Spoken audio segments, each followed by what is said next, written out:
नमस्कार बच्चों, मैं जितेंद्र सोनी। हम किरण प्रकाशिकी के अंतर्गत आज अध्ययन करेंगे प्रकाश के अपवर्तन के बारे में। हमारा जो टॉपिक है वो है प्रकाश का अपवर्तन।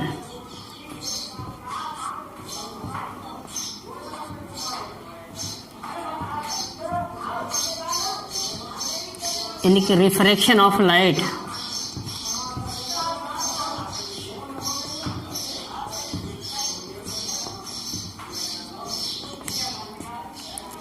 अच्छा देखिए, अपवर्तन से पहले हम देखेंगे जो हमारे पारदर्शी माध्यम, पारदर्शी यानी कि जिसके आर पार हमको दिखाई देता है, या हम कह सकते हैं कि जिसके आर पार जिसको प्रकाश पार कर जाता है उसको पारदर्शी माध्यम कहते हैं। तो पारदर्शी माध्यम नंबर 1 हमारा है वायु यानी कि एयर, दूसरा है जल यानी कि वाटर, और तीसरा है कांच यानी कि गिलास। तो प्रकाश की किरण है वो वायु को भी पार कर जाती है, जल को भी पार कर जाती है और कांच को भी पार कर जाती है। बात करेंगे इसमें से घना कौन है, सघन कौन है। तो वायु से सघन होता है जल और जल से सघन होता है कांच, या इसका हम अपोजिट बोलेंगे तो कांच से विरल होता है जल और जल से विरल होती है वायु। तो अपवर्तन के लिए हमने एक अंतरा पृष्ठ ले लिया। इस पृष्ठ पर हमने एक अभिलंब डाल दिया।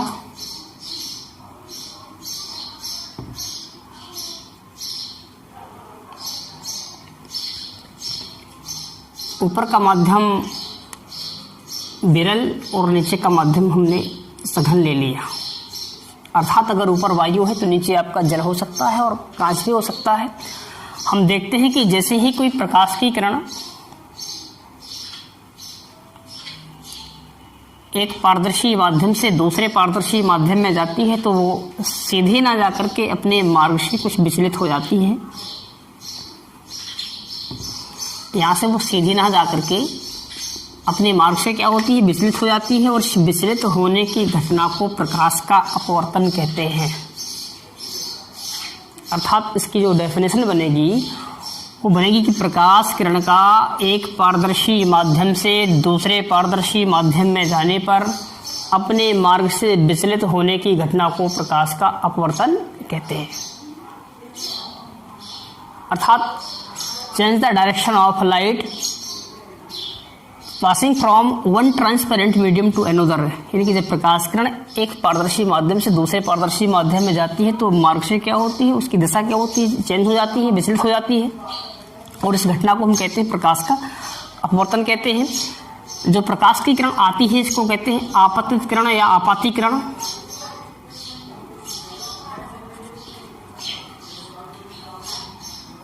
इस किरण को कहते हैं अपवर्तित किरण।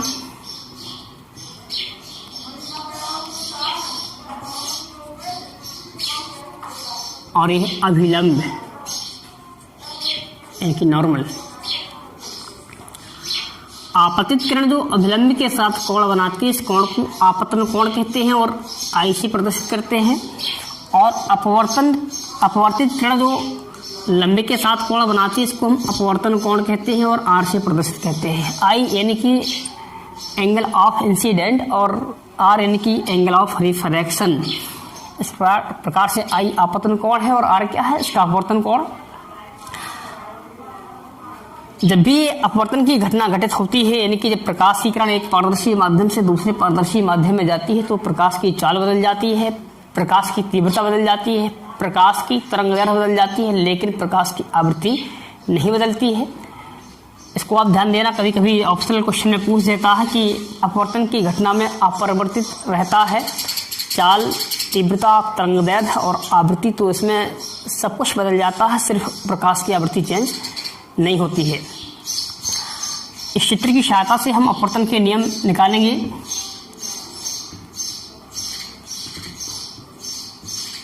नेक्स्ट टॉपिक अपवर्तन के नियम।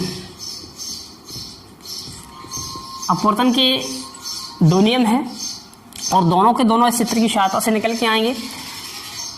पहला नियम है, देखो ये आपतित किरण है, आपतित किरण आकर के इस बिंदु पर मिली, यहीं से अपवर्तित किरण निकल रही है और यहीं पर आकर के मिल रहा है अभिलंब, इनके तीनों के तीनों एक ही बिंदु पर मिल रहे हैं। तो ये अपवर्तन का पहला नियम बनेगा कि आपतित किरण, अपवर्तित किरण तथा आपतन बिंदु पर खींचा गया अभिलंब तीनों एक ही तल में होते हैं।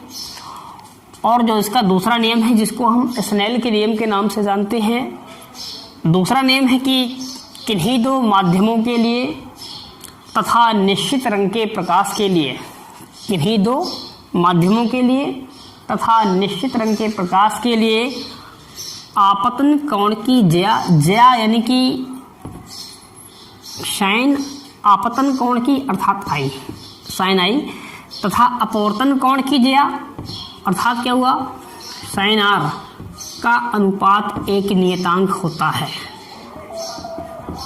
एक नियतांक होता है।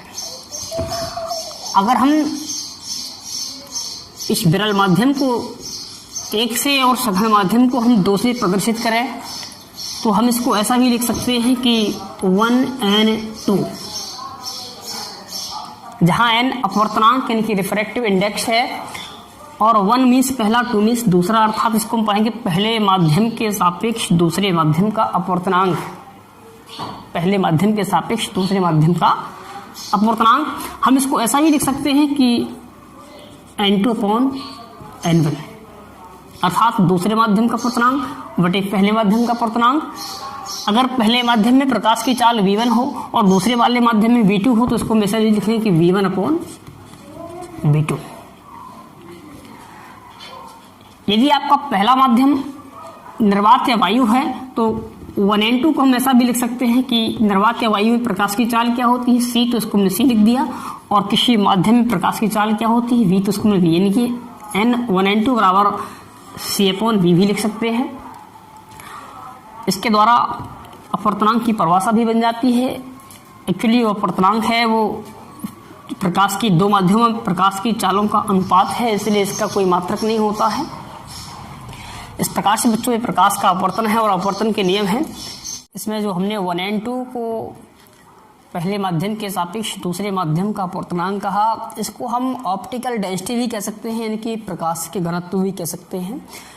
एक द्रव्यमान घनत्व होता है, एक प्रकाशिक घनत्व में थोड़ा सा डिफरेंस होता है। जो द्रव्यमान घनत्व होता है वो एकांक आयतन का द्रव्यमान होता है, जबकि जो प्रकाशिक घनत्व होता है ये दो माध्यमों में प्रकाश की चालों का अनुपात होता है। हम बात अपवर्तनांक की करते हैं। 1n2 ये पहले माध्यम के सापेक्ष दूसरे माध्यम का अपवर्तनांक है। इसकी जो वैल्यू होती है अलग अलग मीडियम के लिए, अलग अलग माध्यम के लिए इसकी वैल्यू अलग अलग होती है। जैसे हम बात करें तो जो निर्वात के लिए इसकी वैल्यू होती है, निर्वात के लिए अपवर्तनांक का मान होता है 1 होता है।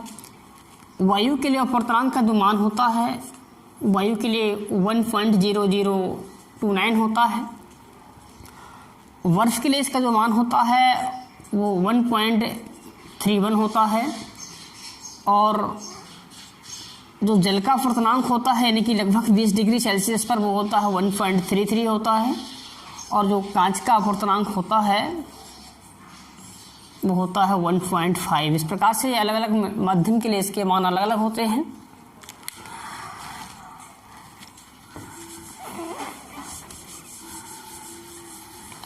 अच्छा देखिए,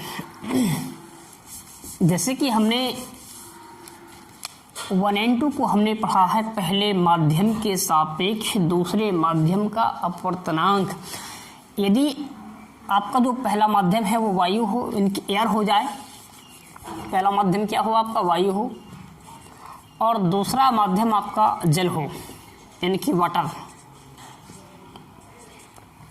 तो इस 1n2 को हम लिख सकते हैं पहला माध्यम वायु, वायु में की ए हो जाएगा एयर, n और 2 मीन्स दूसरा माध्यम क्या है जल यानी कि वाटर, यानी कि इसको हम 1n2 को हम लिख सकते हैं ANW। और इसको क्या पढ़ेंगे, वायु के सापेक्ष जल का अपवर्तनांक। अगर पहला माध्यम आपका जल और दूसरा माध्यम आपका कांच है, पहला माध्यम आपका क्या है जल है और दूसरा माध्यम आपका कांच है, यानी कि इसको ग्लास बोलेंगे,